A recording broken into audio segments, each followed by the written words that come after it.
think the political aspect of 2024 is very important because the Fed historically has tended to more raise rates as opposed to decrease rates in an election year. And in 2024, in January, you're going to have two primaries. You're going to have the Iowa caucus and you're going to have the New Hampshire primary, South Carolina primary. By March, you may have your lineup. Wow. And I think that the Fed will absolutely try to be independent in terms of their presentation. So that would say err on the side of the 75 basis points cuts to the 150. You're going to be on the more conservative end. I do think that there is a very, if you're a bettor, you would obviously go with Trump versus Biden and Trump win on the national polls. Subject to the Supreme Court coming to his rescue in Colorado. I think they will. I think that one's actually quite because certain. It has a Republican bias to it. It does. Republican appointed judges, that is. Yeah. Indeed. And also there was no due process under the 14th Amendment. You know, it's getting legalistic, but I do think that's an easy one. That's either 9081. That's okay. That's not difficult. But I think in terms of as a market participant, you're going to have two primaries in January. You're going to have the Iowa caucus and you're going to have the New Hampshire primary. And the Iowa caucus is not very telling, but the New Hampshire one is, and then South Carolina. So if you're a real bettor, you would say there is a chance that Biden steps down and that you have Gavin Newsom as your nominee. That would be the extreme view. And then, Nikki Haley can draw an inside straight because she is doing very well in New Hampshire.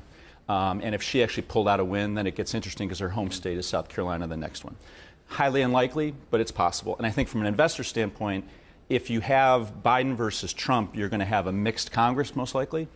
Democrats will probably pull back the House, and the Republicans have a lucky kind of setup for the 2024 election. So there's more Democrats up for re-election than Republicans in swing states. That would be a split Congress. So a split Congress means no fiscal change. It means the Trump tax cuts that expire in 2027 can be reinstated, and they can be used as a kind of a way to negotiate some kind of deal for the economy. So again, I would err on the side of the 75 basis points as opposed to the 150 because of all that. It's fascinating that you're pulling the politics straight into the conversation as we begin 2024. Do you think the markets are also thinking, look, it's going to be a bumpy year with the presidential elections? Is that why we're seeing a sell-off already?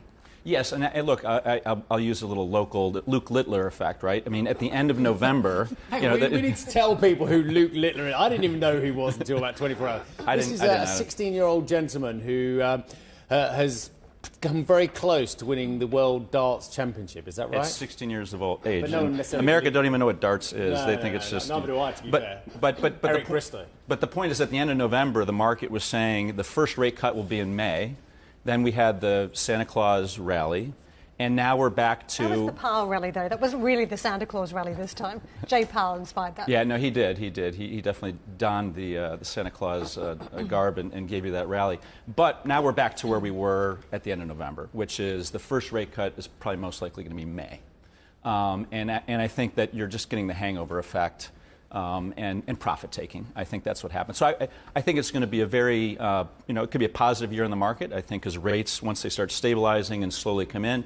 But again, I would err on the side of May as the first one, and they're really not going to want to rock the boat, the Fed. As you talk about a positive year in markets, is it going to be a year of breadth? Because last year was such a narrow rally, a handful of stocks, seven stocks, 7 names. Does the rally extend out around various different sectors now?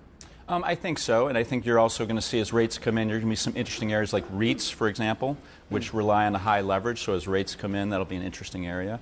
I think that there's also we specialize in financials. So I'd say, again, on the bank side, there's the Basel III endgame that affects just the biggest banks in America. And so kind of the smaller banks will have some potential because they're not impacted by that. So it's non-bank financial institutions and it's small banks that will benefit.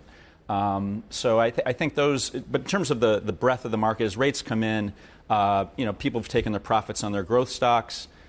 Growth will be kind of coming back into vogue as opposed to the value we saw at the last quarter of 2023, I'm sorry. Hi, I'm Joanna Bersecci, and thank you for watching. You can check out more of our videos by clicking on the boxes on the screen. And don't forget to subscribe to our channel for more from CNBC International. Thank you for watching.